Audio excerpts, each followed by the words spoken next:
ନମସ୍କାର ସାଙ୍ଗମାନେ। ଆଜି ଆମ କଲେଜ ପରିସରରେ ଜ୍ଞାନ, କଳା ଓ ସଙ୍ଗୀତ ମା ସରସ୍ୱତୀଙ୍କ ଆଗମନ ହେଇଛି। ଆଜିର ଏହି ପବିତ୍ର ଦିନରେ ଆମେ ସମସ୍ତେ ଏକାଠି ଏହି ବିଦ୍ୟାଦାୟିନୀ ମାଙ୍କ ଆଶୀର୍ବାଦ ଭିକ୍ଷା କରିବା। ଚାଲ। ମୁଁ ଆଉ ବେଶୀ କିଛି ନ କହି ଆମ କଲେଜ କ୍ୟାମ୍ପସ୍ ଦେଖିବା। କ୍ୟାମ୍ପସରେ କ'ଣ କ'ଣ ଲଗା ହେଇଛି ଚାଲ ଦେଖିବା। ଚାଲ, କ୍ୟାମ୍ପସରେ ଫୁଲ କେତେ କ'ଣ ବହୁତ ସୁନ୍ଦର ଫୁଲ ଲଗା ହେଇଛି। ଚାଲ ଦେଖିବା, ଯିବା, ଚାଲ ଦେଖିବା, ଚାଲ।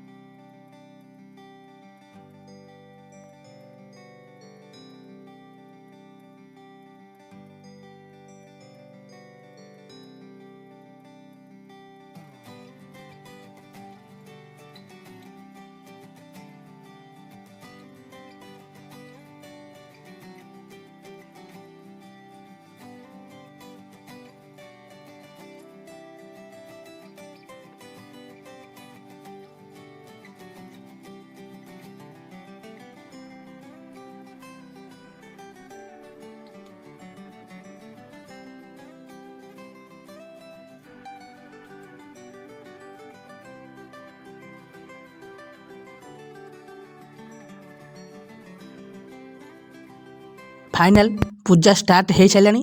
ଚାଲ ଯିବା ପୂଜା କତିକି ପୁଷ୍ପାଞ୍ଜଳି ଦେବା। ଚାଲ। ଗୁରୁ କୃପାଳୁ ଗୁରୁ ଅନନ୍ତ ତ୍ରିଗୁଣ ସ୍ୱରୂପ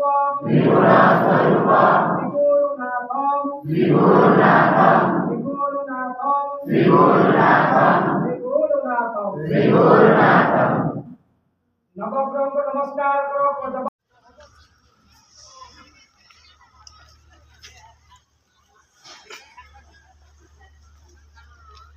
ଏଠି ଦେଖିବା ସୂର୍ଯ୍ୟମୁଖୀ ଲଗା ହେଇଛି ଛୋଟ। ଏଇଠି ଦେଖିବା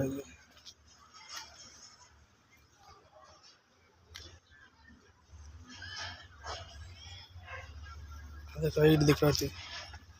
ଏଇଠି କେମିତି ସୁନ୍ଦର ହେଇଛି, ସୁନ୍ଦର ହେଇ ଲଗା ହେଇଛି ଦେଖିପାରୁଥିବେ।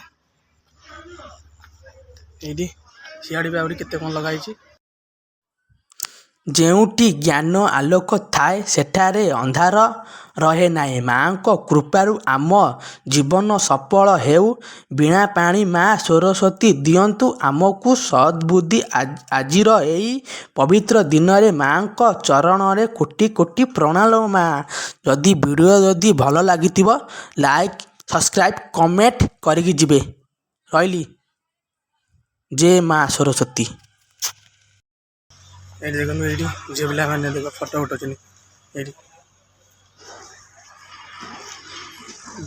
ଦେଖ, ଏଇଭଳିଆ ଟିକେ ଫୁଲ ଲଗା ହେଇଛି। ଭଲ ଭଲ ସୁନ୍ଦର ସୁନ୍ଦର ଫୁଲ ଏଇଠି।